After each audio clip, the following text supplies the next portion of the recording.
Ni hao, Zhao Shen Hao. Estou aqui para mais uma entrevista com o nosso convidado de hoje, que se chama Pedro Choi. Falar de medicina tradicional chinesa e não falar de Pedro Choi é praticamente impossível.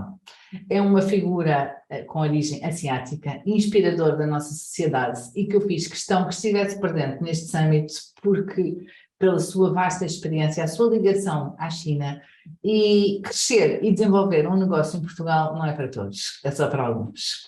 Então, Pedro, como está?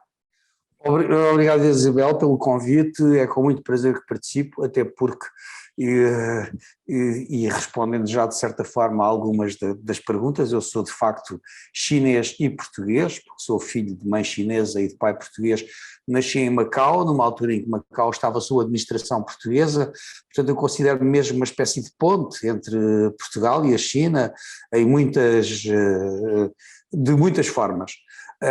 E justamente ter introduzido a medicina chinesa em Portugal também foi para mim uma espécie de ponte entre Macau e a China, porque eu sempre me orgulhei de ser chinês, e eu sou daqueles que digo, eu sou português e também digo, eu sou chinês, eu sou os dois para todos os efeitos. É muito engraçado, sabe, que ao longo desta minha ligação à China, que já lá vai há 20 anos, é uma paixão que surgiu, vou conhecendo muitas pessoas que por fora são chinesas, mas por dentro não são chinesas, no sentido de não conhecem o idioma, não conhecem a cultura, nunca foram à China. O Pedro, por dentro, também é chinês. Bom, eu por dentro também sou chinês, mas vou confessar que não falo mandarim da forma como deveria de falar. E tem a ver, eu sou filho de militar, o meu pai era militar de carreira em Macau. Foi por isso que conheceu a minha mãe em Macau. A minha mãe era uma chinesa de Cantão. Uhum. Na altura sabia-se pouco. Eu vou dizer que tenho 63 anos de idade, portanto vamos reportar-nos à época, não é? Estamos a falar de há mais de 60 anos atrás. Eu vim viver para Portugal de bebé de colo, portanto saí de lá com 3 meses de idade. Na altura vinha-se de barco para Portugal, portanto cheguei a Portugal com 6 meses de idade e vivo cá desde então. E o meu pai proibiu-nos de falar chinês com a nossa mãe, não por não gostar da língua chinesa. Ele próprio falava chinês de Cantão, que era o que se falava em Macau na altura, mas proibiu-nos porque entendia erradamente que se nós falássemos chinês, iríamos falar mal português quando fôssemos adultos. Então, por causa desse erro, que eu acho que tinha a ver também com o conhecimento à época, que é assim que temos que pôr as coisas também, e com o facto de a educação que ele ter ser uma educação militar, obrigou-nos a falar exclusivamente em português com a nossa mãe, que infelizmente não falava muito bom português, portanto, de certa forma ajudou a ela a aprender, mas fez com que nós não desenvolvêssemos a nossa língua chinesa. Já em adulto, eu resolvi aprender mandarim sozinho, mas alguma coisa, e portanto só não sou chinês por dentro no que respeita a falar bem a língua, mas ainda pretendo fazê-lo. E só não aconteceu porque eu tenho trabalho demais, sempre tive uma vida exageradamente ativa e a dada altura não é fácil conjugar todos os nossos interesses ao mesmo tempo, mas culturalmente eu considero-me até com frequência no respeito à forma de entender o mundo e de sentir mais chinês do que português, até porque, infelizmente, Portugal teve uma guerra colonial, como o meu pai era militar, passou 14 anos da minha infância nessa guerra, portanto quem me educou foi a minha mãe, para todos os efeitos, ela só tinha uma forma de me educar, que era a chinesa, era a única que ela conhecia, portanto, de certa forma eu fui educado à maneira chinesa. A sua mãe era de Macau. A minha mãe era natural de Cantão e era refugiada em Macau. Nós estamos neste momento a viver uma fase de guerra na Europa, houve guerra na China também, e durante a invasão japonesa a minha mãe perdeu a família dela e foi chegar a Macau, não se lembra como, era muito pequena, e foi adotada por uma família de Macau e cresceu lá. É engraçado estar a falar nisso porque há pessoas que eventualmente nos estão a ouvir que se calhar não sabem que é muito diferente falar mandarim e falar cantonês. Portanto, vocês em Sim. casa ela falava cantonês. Cantonês, sim. Cantonês.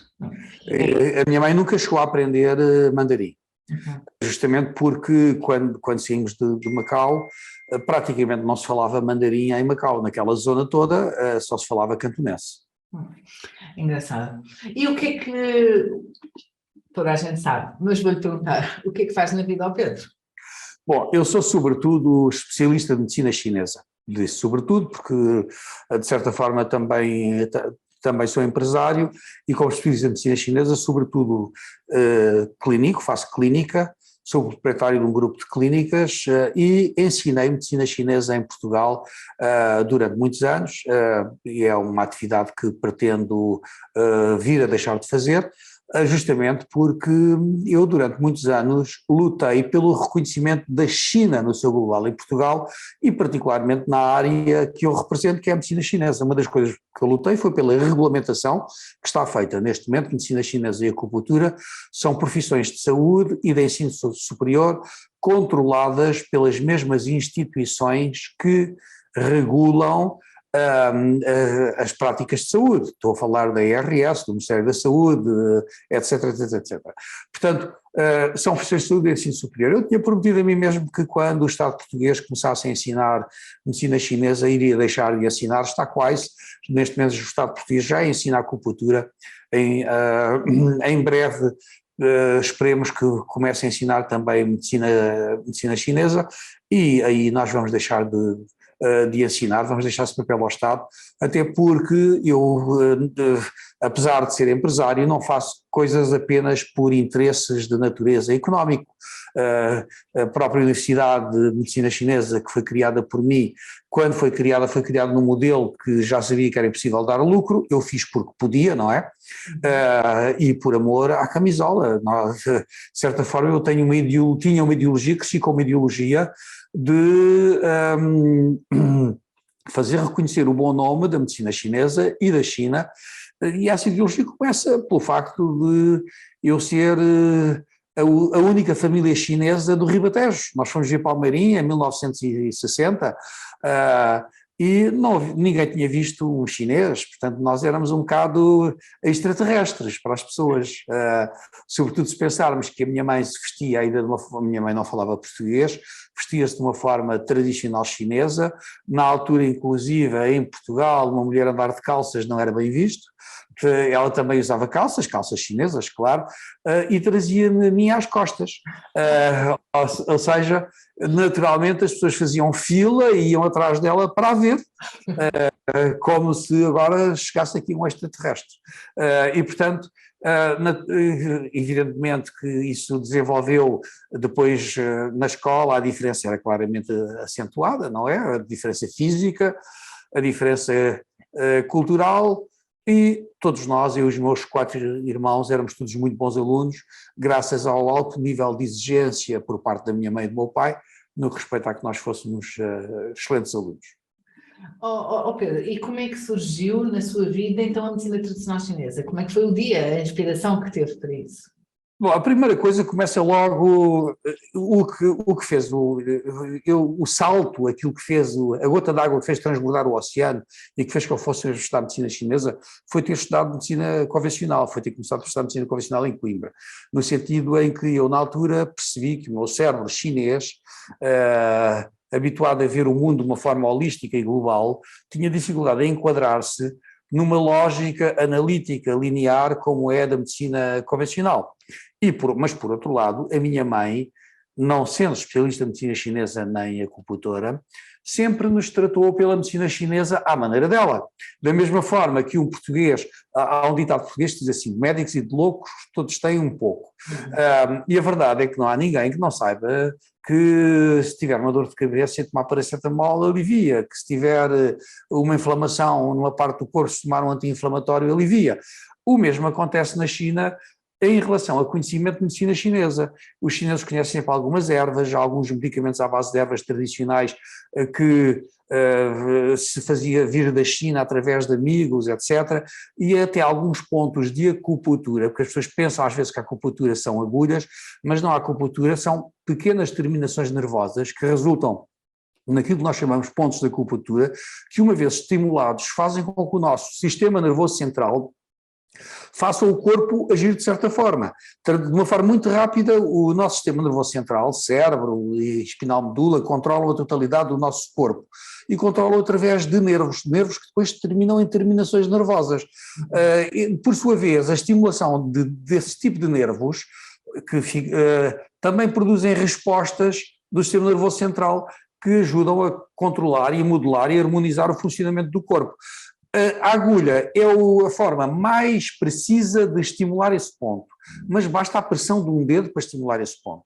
E a nossa mãe fazia-nos várias coisas relacionadas com a medicina chinesa, como pôr calor em certas partes do corpo, por exemplo, uma colher de sopa ligeiramente aquecida com a parte redonda em cima de um ponto de acupuntura, poderia fazer certo tipo de efeitos, ou frio, ou bater, ou pressionar um dedo, e de certa forma a ideia de medicina chinesa sempre esteve na minha cabeça, só que era impossível, porque a medicina chinesa existia na China e em mais lado nenhum que eu conhecesse. Daí que, de certa forma, desde sempre esteve na minha cabeça estudar medicina. Eu nasci claramente com a intenção de tratar. Eu ainda me lembro que quando eu era criança apanhava os pássaros caídos do ninho e tentava salvá-los. Ainda me lembro de ter havido, quando eu devia ter 12 anos, uma epidemia de, como é que se chama, aquela doença, mixomatose, nos coelhos. E era por lei obrigatório matá-los e enterrá-los a uma profundidade X, que eu já não me lembro o que era. E eu resolvi tratar os coelhos com chás de malva, fazia os chás de malvas e lavava-lhe os olhos. Aquilo foi empírico, não tinha nada especial. A verdade é que houve uma taxa de sobrevivência enorme, mas isto estava na alma, uma necessidade de tratar. Quando comecei a estudar medicina convencional, eu também fui sempre uma pessoa muito expedita e com grande capacidade de agir e de conseguir, e no meu primeiro dia de Faculdade de Medicina resolvi ir falar com os médicos recém-licenciados. Fui meter conversa e tornar-me amigo deles. Depois pedi-lhes para me levarem para o banco do hospital, de forma que eu na primeira semana da Faculdade de Medicina já estava no banco do hospital, a ver, tratar e etc. E apercebi-me, também era muito, muito jovem, como é natural, e apercebi-me também demasiado cedo da parte má da medicina convencional, porque como é evidente há uma parte boa, e eu acredito, eu sou um 100% defensor da medicina convencional, sou também defensor da medicina chinesa, sou defensor que ambas têm grandes mais-valias, e o que é ideal para o paciente é poder usufruir das duas em simultâneo. Entretanto, e qual era a parte má para mim naquelas circunstâncias? Era a separação. A medicina convencional funciona muito separando cada partícula, até a partícula mais infinita, para perceber, enquanto que o pensamento oriental é um pensamento muito global, o pensamento chinês é um pensamento globalista. Aliás, a própria escrita, que é ideográfica, é um símbolo dessa mesma visão, que em vez de ser uma visão linear à forma da escrita ocidental, é uma visão do centro para a periferia, ou seja, uma visão global. E o meu cérebro preferia uma medicina que fosse mais global, que visse o homem como um todo, que não visse o homem como uma parte do organismo variado, ou seja, se uma pessoa, por exemplo, lembro-me de, numa das primeiras que lá tive, ver ser tratado um homem com uma cólica renal grave, e depois o que se pensa, e na altura não havia os meios que existem hoje, não é? E pensei, bom, o que se vai fazer é ver qual é a solução para resolver a pedra do rim daquele homem, ou só aliviar os sintomas da queixa dele, mas o mais importante é perceber que aquele rim não vive sozinho, aquele rim faz parte do corpo todo e é necessário encontrar a causa para fazer com que ele deixe de fazer pedras nos rins. Lembro perfeitamente de ter tido esse pensamento e fui à procura de uma medicina que tivesse esse tipo de filosofia. A medicina chinesa já a tinha e felizmente consegui encontrar como estudar a medicina chinesa. Falou de variedíssimas situações que abordam a medicina tradicional chinesa e há sempre uma grande questão relativamente à grande diferença entre um médico de medicina tradicional chinesa e um médico de uma medicina convencional. Assim, em termos genéricos, qual é que acha que é a grande? Penso que a principal diferença é cultural, filosófica. Eu ponho sempre aspas entre filosófico, porque na prática trata-se mais do pensamento chinês, da forma como o mundo chinês interpreta o mundo em comparação com como o mundo ocidental interpreta o mundo. Depois é a reprodução desses fatores na medicina. Ou seja, A medicina chinesa interpreta saúde e doença como estados de energia e quantifica e qualifica esses estados de energia. Depois arranja nomes, inventou nomes para esses estados de energia, que para o mundo ocidental são coisas esotéricas e místico-mágicas, mas que na verdade são só qualificações e quantificações do estado de energia. Por exemplo, verão corresponde a um estado de energia em que há muito calor e que há muita luz, e que os chineses chamam yang dentro do yang, e depois utilizaram uma metáfora a que chamaram fogo. Então tem também a China chegou a um conhecimento muito avançado, muito cedo, bastante mais cedo do que o Ocidente. Aliás, ainda hoje, quando alguém quer dizer que parece que fez uma descoberta muito importante, diz, até parece que descobriste a pólvora, foram os chineses que descobriram a pólvora, e descobriram-na com base neste tipo de raciocínio lógico, que é um raciocínio lógico, analógico, diferente do raciocínio analítico da ciência. E o raciocínio analítico da ciência, que é o tal de dicotomiza para chegar à menor partícula para entender, o raciocínio oriental chinês é um raciocínio baseado no global, ou seja, como é que a China cresce em conhecimento, seja ele aplicado à saúde, seja ele aplicado ao resto. Começa a interpretar tudo o que é universal, por exemplo, a relação dia-noite, masculino e feminino, e criei dois polos, a que chamaram yin yang, e depois as alterações desses polos, da passagem de um lado para o outro, ou seja, se a noite se opõe ao dia, um é yin, outro é yang, mas não são coisas estáveis, há uma transição, e depois cada ponto dessa transição tem uma designação específica. Os 5 mais conhecidos são aqueles que eles designam por madeira, fogo, terra, metal e água, que são pontos de transição. E não são mais, não tem nada de místico nem de mágico, não significam realmente madeira, fogo, terra, metal e água, são metáforas para ajudar a comparar, e significam estados de energia. Há pouco falei que o verão era o yang dentro do yang, isso corresponde também ao meio-dia solar, ao ponto em que há mais luz dentro de um dia, mas pode corresponder também a estados de energia de órgãos dos humanos, ou a mesma coisa para qualquer estação do ano ou para qualquer ponto intermédio entre todas elas, havendo na prática um número infinito de potenciais qualificações. Estas, madeira, fogo, terra, metal e água, são as mais conhecidas. Na prática resulta tudo de uma teoria, que é a teoria de que tudo o que existe é energia. De certa forma, Einstein acabou por dizer a mesma coisa, até que por contabilizá-lo matematicamente, apenas com recurso à ciência e à aritmética. O pensamento chinês concluiu estas coisas comparando os padrões do universo e verificando que o macro se reproduz sempre no micro. E hoje que falamos de micro, e falamos de um micro que não existia na altura em que, ou que não se conhecia na altura em que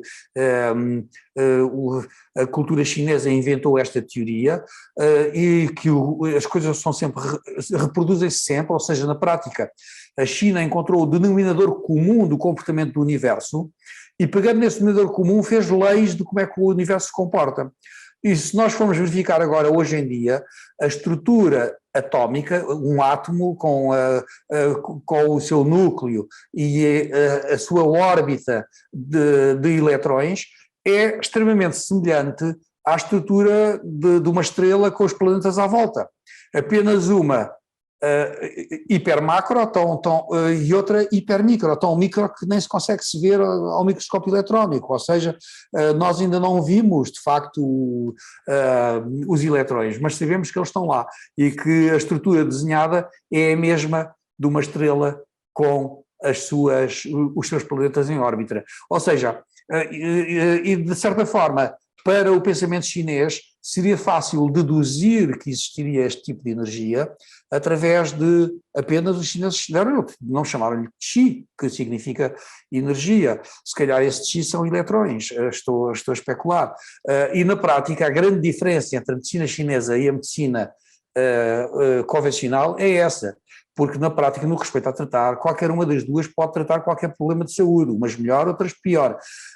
O que acontece é que o diagnóstico em medicina chinesa é um diagnóstico da alteração de energia que leva àquela patologia. E depois vamos chegar a outra conclusão muito interessante também, é que um ser humano não tem 20 ou 30 doenças, tem 20 ou 30 sintomas que em linguagem ocidental podem eventualmente ser consideradas doenças. Bom, eu vou tentar dizer, vamos inventar um caso clínico que não existe. Uma pessoa tem asma, tem enxaquecas, tem psoríase, ao mesmo tempo tem prisão de ventre, hipertensão arterial e sofre dos olhos, tem glaucoma, por exemplo. Ele vai ter que ser tratado em medicina convencional por, não sei quantas patologias é que inventei, mas 10 ou 15 profissionais de saúde diferentes. Um especialista em medicina chinesa vai perceber porque é que ele tem aquelas coisas todas juntas e vai encontrar um desarranjo das energias. Esse desarranjo sozinho cria a totalidade das patologias. Então, promover o equilíbrio dessas energias pode promover uma melhoria de qualquer uma destas patologias ou da totalidade destas patologias. Portanto, há uma grande diferença na abordagem. Uma abordagem parte para o micro, ou seja, há pouco falei que ele tinha glaucoma, o oftalmologista vai tentar perceber porque é que ele tem glaucoma, eventualmente receitar-lhe umas gotas que diminuam a pressão dentro do olho. Glaucoma é a hipertensão intraocular, ou eventualmente tem que fazer uma cirurgia para reduzir a pressão dentro do olho. O dermatologista vai receitar medicamentos para inibir a psoríase, uns para tomar, outros para aplicar na pele, etc, etc, etc. E o cardiologista vai recitar antihipertensores. E pela medicina chinesa, um quadro deste género pode ser, por exemplo, uma diminuição da energia do tipo yang do rim, yang é a energia do tipo calor, com excesso de energia do tipo do fígado, por exemplo. Poderia dar um quadro clínico parecido com este, mas pode ser outra coisa qualquer, só com o doente à frente é que se sabe. E não sei se consigo explicar. Não, conseguiu perfeitamente. Oh, Pedro,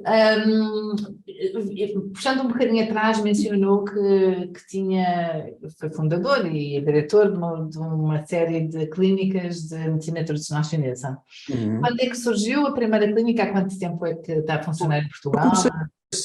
Eu acabei o meu curso de medicina chinesa em 1985 em França e comecei a exercer em 1986 em Portugal. Portanto, é desde essa altura que eu estou a exercer medicina chinesa em Portugal. Eu sou péssimo em aritmética, mas isso dá qualquer coisa como 35 anos, ou 36, ou talvez um pouco mais. A princípio foi muito difícil. A princípio eu tinha que fazer outras profissões para ganhar dinheiro para pagar a renda da clínica, o que é normal. Porque ninguém sabia o que era a acupuntura. Ainda me lembro, nem dava para falar medicina chinesa, só se falava da acupuntura, tinha que se falar só de uma parte, porque o todo ainda era mais complicado para as pessoas. Posso dizer-lhe que nem jornalistas sabiam o que era a acupuntura, e digo isso porque justamente eu abri a minha primeira clínica em Coimbra, era lá que eu era conhecido, era lá que eu ensinava karatê, eu era mestre de karatê em Coimbra na altura, e era a minha fonte de rendimento, portanto eu precisava de continuar lá. Então abri a minha primeira clínica em Coimbra e o meu primeiro dia de trabalho foi visitar os jornalistas todos que estavam em Coimbra. Escrevi a todos, marquei horas e fui falar com eles. E a todos perguntava, a todos apresentava-me como o primeiro acupuntor de Coimbra. E a resposta era, sim, invariavelmente, o que é isso? Apenas houve um que pareceu saber o que era e disse, e disse, muito bem, então, e onde é que põe as abelhas? Ele pensou que eu era apicultor. De facto, criar abelha, fazer mel em Coimbra, dentro da cidade, também era sui generis. Ou seja, nem os jornalistas sabiam o que era a acupuntura. E daí que era de facto difícil. Eu tive que fazer todo o trabalho de divulgação e depois também eliminar alguns mitos, porque eu não fui a primeira acupunturista a ser em Portugal. Aliás, teve grande mérito o mestre Kobayashi, que toda a gente conheceu, um grande mestre de judo, o maior mestre de judo da Europa, era o mais graduado da Europa na altura, um excelente ser humano e que praticava a acupuntura japonesa em Portugal. Há diferença entre a acupuntura japonesa e a acupuntura portuguesa, e praticava com sucesso. Aliás, nós sabemos que Carlos Lopes teve uma lesão muito grave, foi dado incapaz, inclusive para correr, para caminhar, quanto mais para correr, e foi tratado ele próprio. Há um vídeo a passar aí, se as pessoas procurarem na internet vão encontrar, em que o próprio Carlos Lopes o afirma categoricamente, que foi dado como incapaz pela medicina convencional, que foi tratado pelo mestre Kobayashi, com a acupuntura, e que depois disso foi várias vezes campeão do mundo e campeão olímpico da modalidade dele, que era uma modalidade extremamente difícil. Portanto, não fui o primeiro, mas a maioria dos outros que existiam eram pessoas ligadas ao mundo esotérico, místico-mágico. Eu não vou dizer nomes de propósito, mas praticavam-se coisas horríveis do género espetar agulhas de uma fotografia para tratar uma pessoa, tipo voodoo. Portanto, era necessário desfazer esses mitos e fazer com que as pessoas percebessem que a acupuntura é uma coisa séria, que a medicina chinesa é uma coisa séria e que é uma coisa de nível universitário. Hoje, legalmente, em Portugal, é uma profissão de nível superior, portanto, tal como é na China e nos países em que está legalizada. Portanto, e que não era uma coisa qualquer que a gente pudesse ler 2 ou 3 livros e pudesse exercer, e muito menos que era uma coisa místico-mágica ligada ao mundo esotérico. Eu não tenho nada contra o mundo esotérico, tenho contra a mistura da minha profissão com esse mundo místico-mágico. Confundir ideologias, não é? No fundo, confundir ideologias.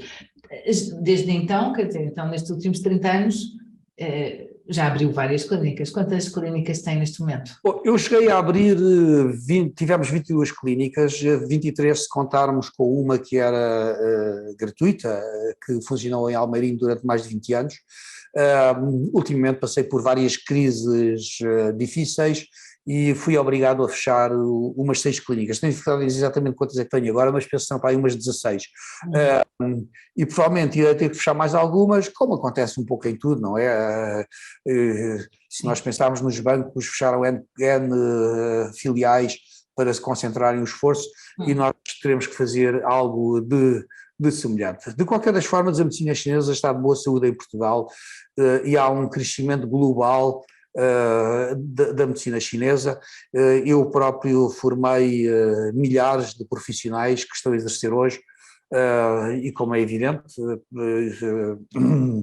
nesse sentido, também há muito mais a quem recorrer em critérios de medicina chinesa em Portugal, e agora com a legalização, evidentemente que ainda há algumas pessoas sem formação a exercer, mas em breve isso vai acabar, porque com a legalização uma pessoa para exercer tem que ter cédula profissional que é passada pela Administração Central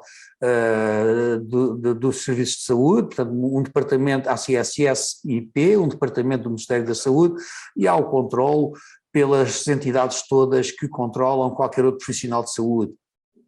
De forma que a partir daí, em breve, só haverá profissionais de saúde verdadeiramente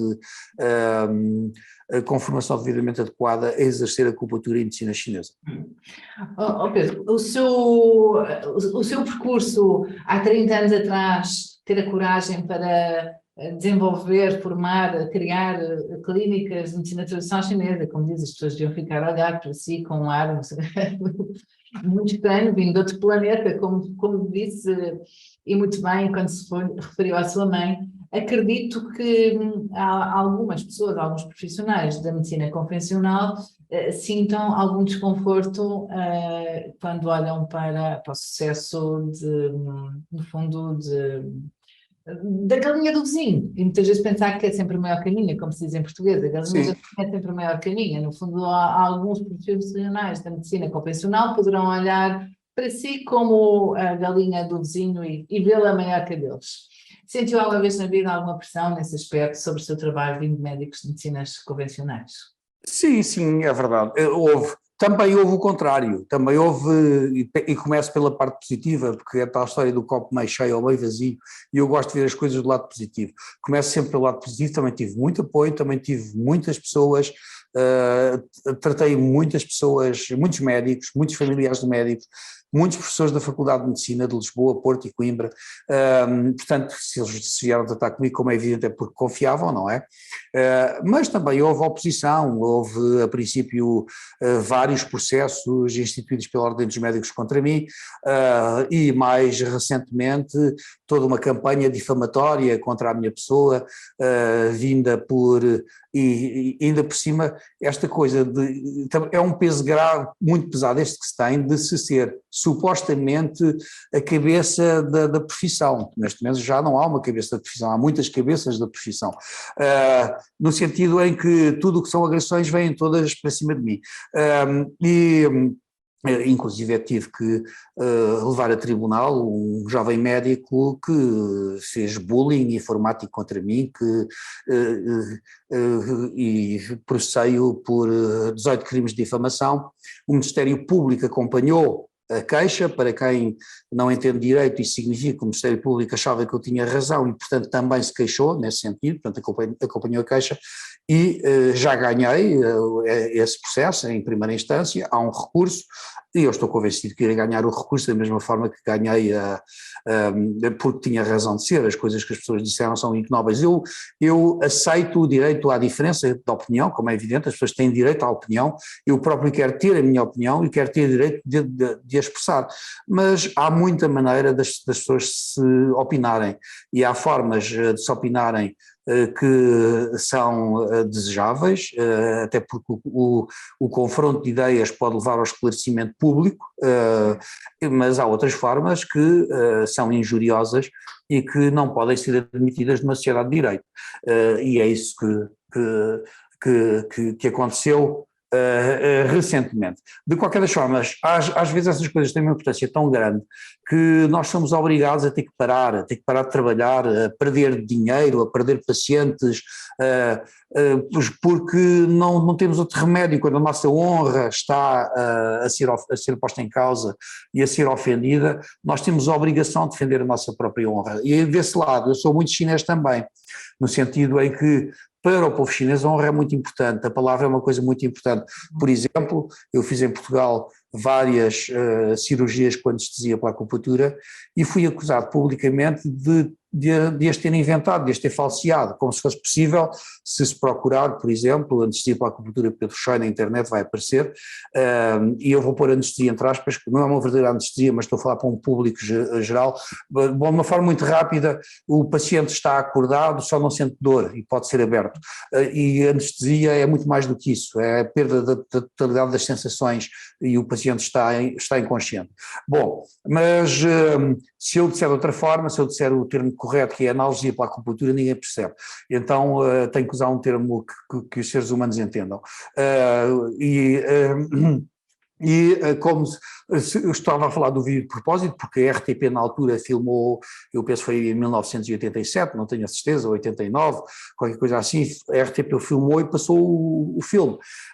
E depois fala o cirurgião, que era o diretor da equipa cirúrgica também, e a pessoa que me agrediu quis fazer supor que, na verdade, aquilo tinha sido tudo falseado, e que o doente tinha sido anestesiado com anestesia convencionada, depois tinham-se posto lá agulhas para efeito cosmético, para fingir que tinha sido feito. Como se eu tivesse, naquela altura, devia ter 27 anos ou 28 anos, capacidade, nem hoje teria, não é, para convencer uma equipa toda médica mentir por mim, troco de nada, não é?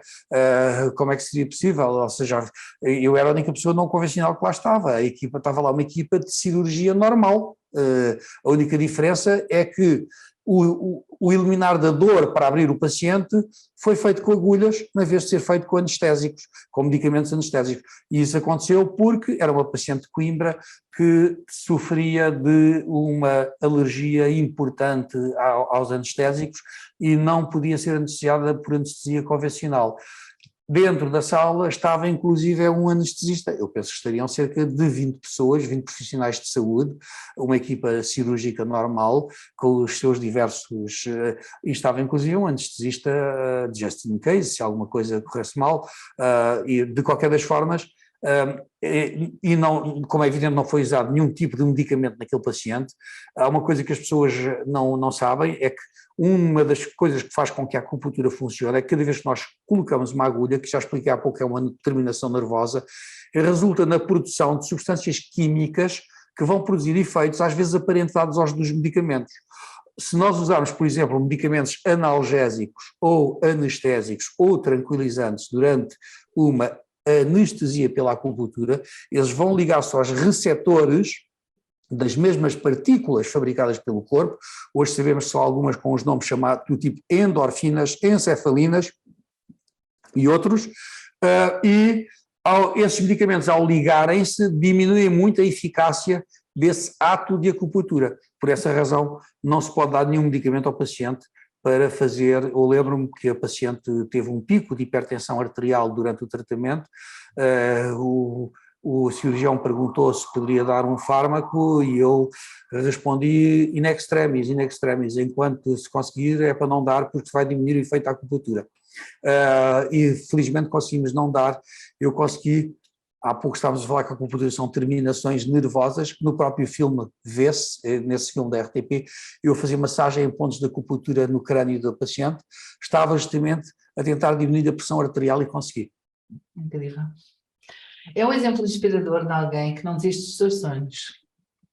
Certamente que ultrapassou imensas barreiras, saltou. Já agora estava a dizer uma coisa muito engraçada, Isabel, é que toda a gente era contra que eu fizesse acupuntura, incluindo a minha família, porque para já era muito difícil, eu fui estudar para França, Marselha, podia estudar acupuntura na Europa só em Marselha, não havia mais nenhum local, havia um curso, porque Marselha é uma cidade geminada com Kunming, que é uma cidade chinesa, a 200 km de Macau. E por essa geminação, eles têm intercâmbios de vários níveis, e existiu durante mais ou menos 25 anos um curso de medicina chinesa na Faculdade de Medicina Convencional de Marselha. Eles exigiam que as pessoas tivessem os 3 primeiros anos de medicina, que é o ciclo básico, a parte em que se aprende aquelas coisas normais, como é que um corpo funciona, anatomia, fisiologia, bioquímica, química orgânica, etc, etc. E daí para a frente, quem já tivesse concluído o 3º ano poderia entrar em medicina chinesa, à semelhança daquilo que já acontecia na altura com os médicos dentistas. Hoje já há de raiz Faculdade de Medicina Dentária, mas antigamente funcionava assim, as pessoas têm 3 primeiros anos de medicina convencional, depois mudavam para medicina dentária.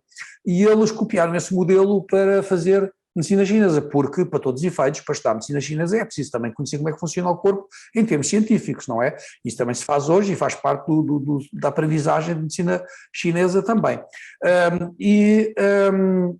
Eu já me perdi quando estava a dizer que porque é que... Surgiu algum, porque eu ia lhe perguntar, sendo uma pessoa tão resiliente e que foi contra a sua família... Que Ou seja, ninguém queria que eu fosse estudar medicina chinesa, entre outras coisas diziam que eu ia morrer de fome, porque ninguém queria fazer, ninguém sabia o que era. E eu lembro-me de ter contado uma última história, uma anedótica rápida. Em 1975 eu fui convidado pela Associação Francesa de Acupuntura para ir falar a um congresso de medicina chinesa, em Paris. Entre outras coisas perguntaram para eu explicar o estado da medicina chinesa e da acupuntura em Portugal. E eu contei uma história, e é uma história metafórica, como são os chineses também, e a história era, olha, imaginem que um produtor de sapatos envia para um país africano 2 prospectores de mercados. Esses 2 prospectores de mercados chegam ao país e queriam muito agradar ao patrão, responderam muito rapidamente. Passado um dia, os 2 enviaram um fax, na altura não havia telemóveis, e entretanto o fax dizia, um dizia, patrão, desista, aqui ninguém usa sapatos, e o segundo dizia, patrão, condições extraordinárias, está tudo descalço. É este o estado da acupuntura da medicina chinesa em Portugal. É engraçado. Que ingredientes são necessários para uma pessoa levar um curso desse avante, implementar um negócio como implementou e ser um homem de sucesso como é hoje em dia? Bom, é perfeitamente, de certa forma, a parte em que me sustentou foi as clínicas de medicina chinesa. Era possível fazer um curso de medicina chinesa para ganhar dinheiro, mas eu quis atingir um público enorme. Não é por acaso, se nós formos ver as células profissionais que existem hoje, mais de metade das células profissionais da acupuntura passaram pela minha escola, e cerca de 75% das células de fitoterapia, que é uma das partes da acupuntura, passaram pela minha escola. Ou seja, a esmagadora maioria das pessoas que hoje têm direito legal de exercer em Portugal passaram pela minha escola. E isso aconteceu porquê? Porque foram feitas as contas para que os valores a cobrar fossem o mínimo possível. O objetivo não era ganhar dinheiro, era fazer com que a medicina chinesa fosse considerada algo de valor em Portugal, e a única forma de o fazer era ter que Portugal fosse recheado de profissionais de qualidade. Foi esse o trabalho. De qualquer forma, e também eu não tenho verdadeiramente um espírito empresário, eu fui crescendo porque sim. Como assim? Eu comecei a exercer em Coimbra. Passado pouco tempo tinha uma grande quantidade de pacientes que vinham de Lisboa, outros que vinham do Porto. Começaram a insistir comigo, por favor venha trabalhar para Lisboa, por favor venha trabalhar para o Porto. E eu dizia, não tenho tempo, é impossível, ainda tenho que arranjar um local, mais. E depois, das duas maneiras, dos dois lados, ofereceram-se para me arranjarem um local. E foi assim que eu comecei a ir trabalhar para outras cidades. Eram os meus próprios doentes que me levavam para lá. Como já havia um número suficiente para pelo menos ter 1 ou 2 dias de trabalho no Porto, 1 ou 2 dias de trabalho em Lisboa, acabei por disseminar. E depois foi assim que foi crescendo. Mas tem que ser uma pessoa com características especiais, não é? De resiliência, como os chineses têm, acho que... Sim, sim. De qualquer das formas, a conjugação de mãe chinesa com uma cultura de resiliência, valores, trabalho, honestidade, e está aqui justamente o que me agrediram na honra foi justamente chamarem-me desonesto, não é? E queriam fazer pensar que eu era mentiroso e que e isso sem dúvida nenhuma magoou-me imenso. Mente, não é? Claro, porque essa é a minha característica principal, e depois com um pai militar que exigia que nós fôssemos os melhores. Posso dizer-vos que para o meu pai, quem tivesse menos de 15 tinha negativa. Para ele a obrigação de um estudante é ser bom aluno, bom aluno é 15, 14 é negativa. E o filho dele era pior ainda, porque qualquer pessoa tem a obrigação de ser bom, o filho dele tem a obrigação de ser o melhor. De qualquer das formas, nós crescemos, eu e os meus irmãos, com muita autoestima, muita força. Eu penso que as artes marciais também tiveram um papel muito importante nesse fator, e portanto com capacidade de não só trabalhar, mas trabalhar da forma certa e acreditar em nós próprios e lutar para conseguir, porque não foi por sorte de certeza absoluta que eu cheguei até aqui. Aliás, como disse, não fui nem de perto nem de longe o primeiro acupuntor em Portugal, foi porque trabalhei muito e bem. Eu costumo dizer, que não sou o único a dizê-lo, acho que roubei a frase a alguém, que a sorte dá muito trabalho. Verdade. E o trabalho é uma característica muito grande dos chineses. Desde que o Pedro abriu aqui a sua primeira clínica até à data, a presença da China em Portugal tem crescido de uma forma inimaginável. Como é que vê? Há muitas pessoas que são resistentes a isto e a esta ideia. No seu entender, o que é que os portugueses têm a ganhar com esta união, com esta globalização, de certa forma? Os portugueses têm tudo a ganhar. A começar porque, bom, em primeiro lugar, eu que fui à China muitíssimas vezes, mas mesmo muitíssimas vezes, para já percebi-me do crescimento da China, porque desde que eu fui à China, que a China era um país muito mais desenvolvido do que Portugal. É que as pessoas têm uma ideia errada da China. Muita gente vê a China e atenção, não há nada de errado nas lojas chinesas, antes pelo contrário. Agora, as lojas chinesas aqui em Portugal vendem produtos de baixa qualidade por baixo preço, mas na China as pessoas esquecem-se que o telemóvel deles também é feito na China, o telemóvel topo de gama, etc, etc. Na China há de tudo, de muito bom e de muito mau, e a China é um país extremamente desenvolvido, e depois temos que pensar que Portugal cabia numa cidade chinesa pequenina, refiro-me à população.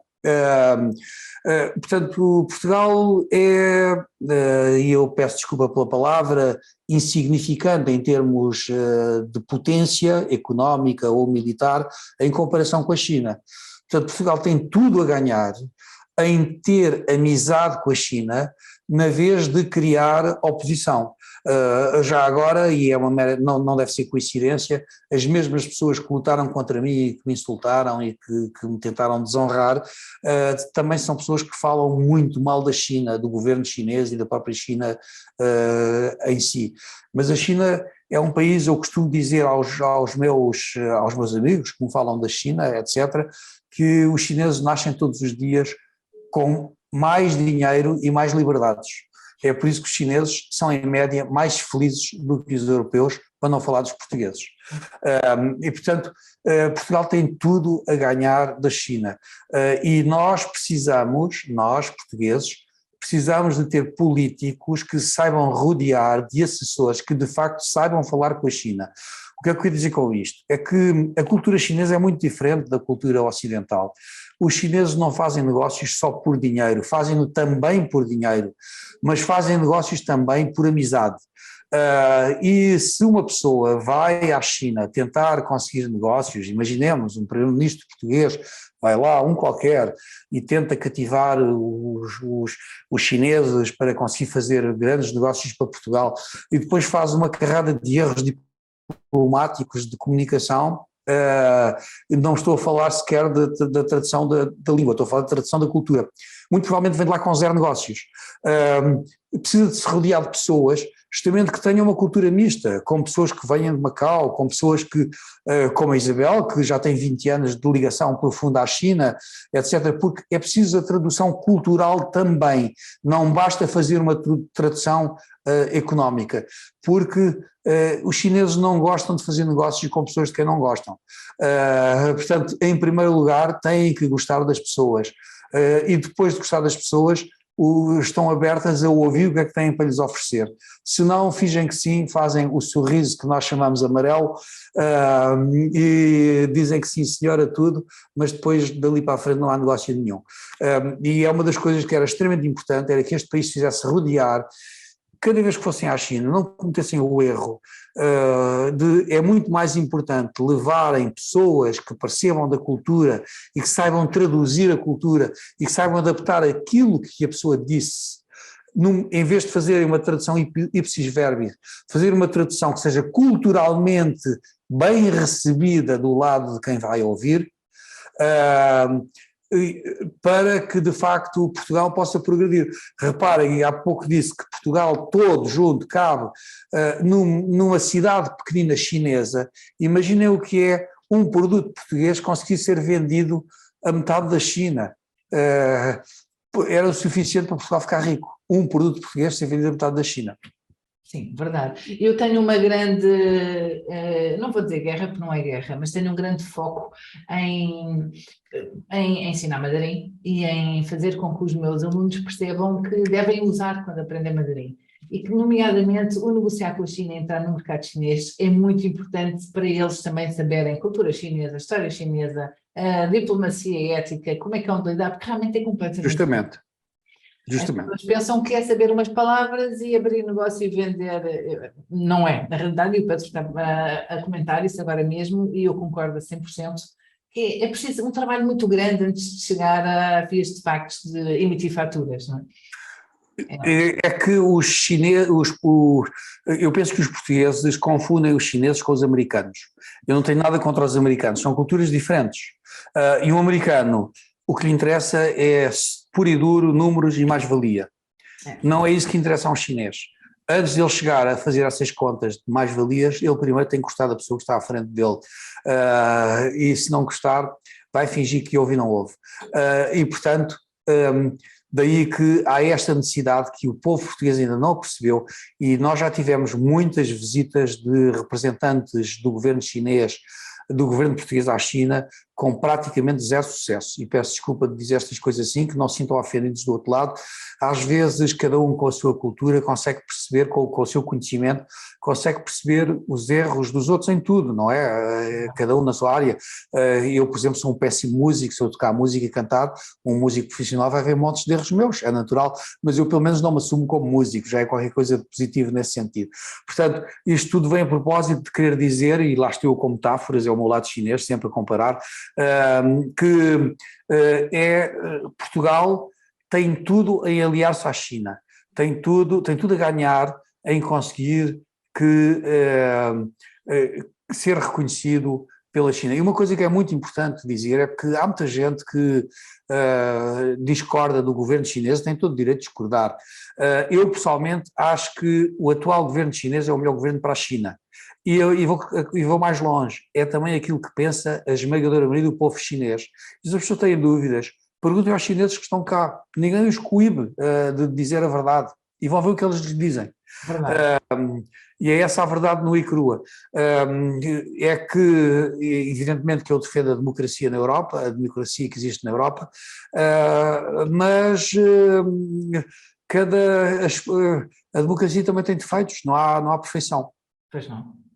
O Pedro há bocadinho comentou que gostaria um dia ainda de aprender mandarim. Qual é a importância de saber falar mandarim nos dias de hoje? É extremamente importante, o mandarim é o futuro. Ainda há pouco tempo a minha filha mais nova me pediu, pai, eu quero aprender mandarim, onde é que eu posso aprender mandarim? E já estamos à procura e vamos encontrar a solução seguramente.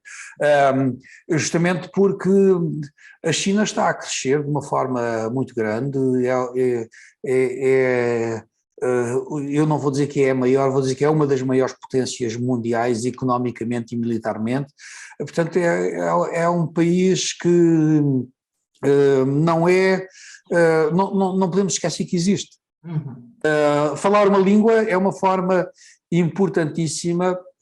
Eu digo que se nós não falarmos uma língua, muito dificilmente compreendemos o pensamento desse país, e quanto melhor o compreendermos, maior sucesso poderemos ter. Há muitos portugueses que não sabem como é que hão de orientar as suas vidas e veem muitas vezes pelas notícias, tudo o que se passa a nível de social media, que a China é uma grande potência, se não a segunda, rapidamente a primeira. Essas pessoas gostavam muito de alargar os seus horizontes em direção à própria China, mas não sabem como. Portanto, tem alguma sugestão que pudesse dar no sentido, um conselho, uma palavra de incentivo? O que é que as pessoas deveriam fazer? Bom, eu acho que a primeira coisa era ir visitar a China, em primeiro lugar,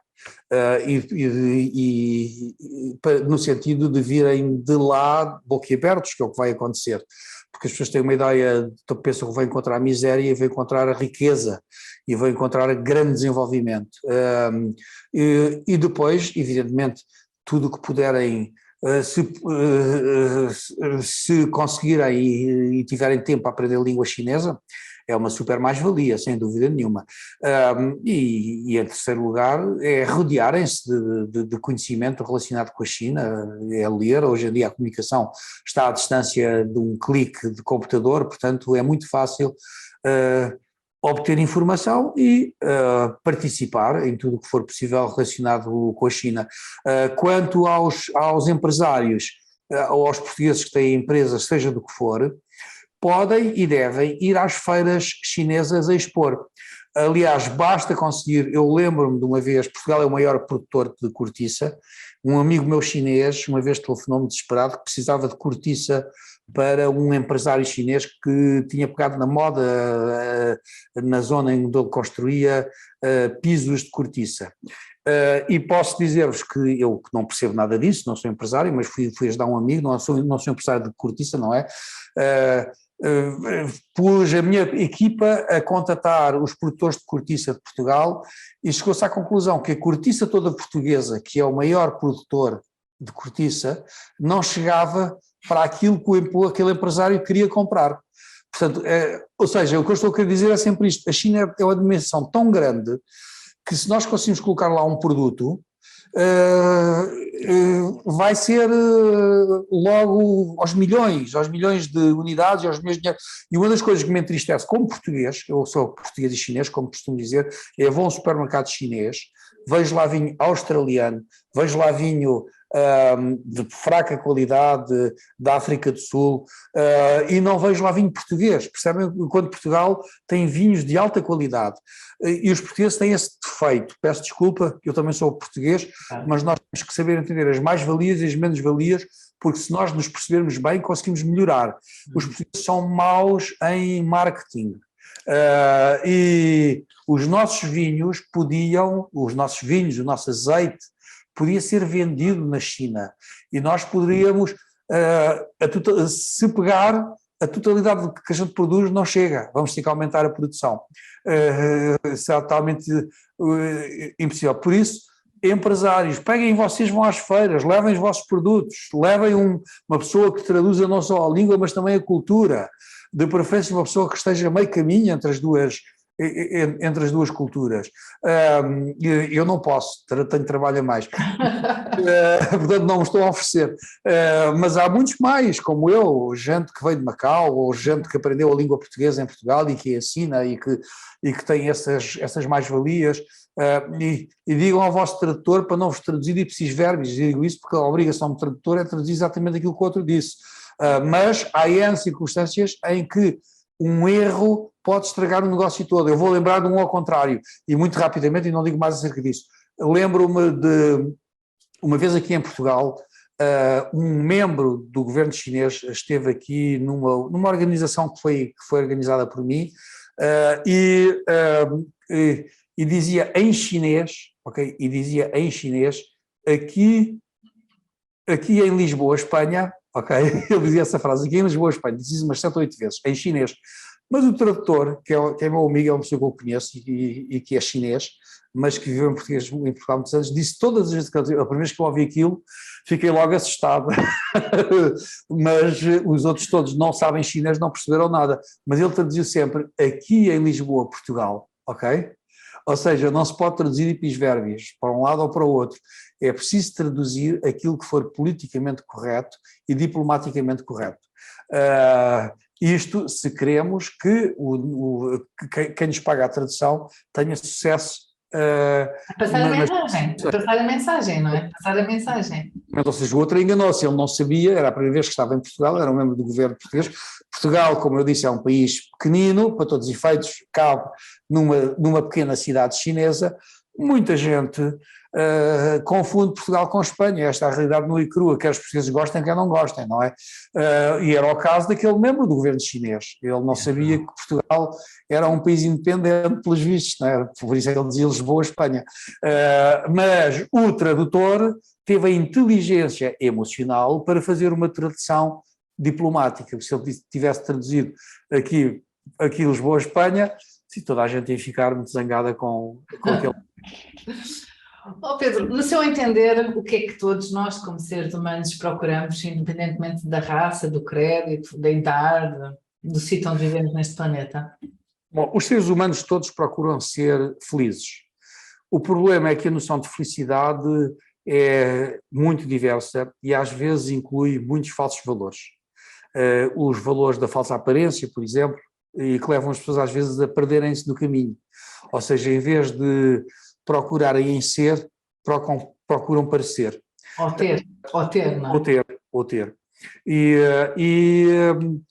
Na verdade, ninguém é ser feliz, é feliz sem gostar de si próprio. E isso é aquilo que nós devemos cultivar como gostar de si próprio. E infelizmente temos uma sociedade, ocidental sobretudo, que é muito focada em criar padrões de comportamento ou de ser que são inatingíveis pelos seres humanos e que depois os tornam infelizes. E é preciso desenvolver força interior, e essa força interior pode vir de tantas coisas em que as pessoas possam pensar. Portugal é um país muito religioso, a religião pode ser um reforço dessa força. Eu sou um fã das artes marciais, faço karatê há muitos anos, desde pequeno. É cinturão negro? Sim, já fiz campeões do mundo em karatê, e também desenvolve muita força interior. A filosofia oriental é muito positiva, há muitas pessoas que fazem yoga, ajuda as pessoas a se sentirem-se em paz, em tranquilidade. Não tem nada a ver com a China, mas a China tem coisas parecidas com a yoga, tem Tai Chi Chuan, Qigong, etc., mas não tem que ser de origem chinesa. É preciso que as pessoas encontrem um caminho que lhes dê bem-estar, autossatisfação, autoconfiança, porque todos nós queremos ser felizes e eu pessoalmente desejo que os seres humanos sejam todos felizes. Apesar das dificuldades que passou na infância, Pedro Choi conseguiu superar os seus obstáculos da vida e é hoje um exemplo para muitos. O que é que procura na vida, Pedro?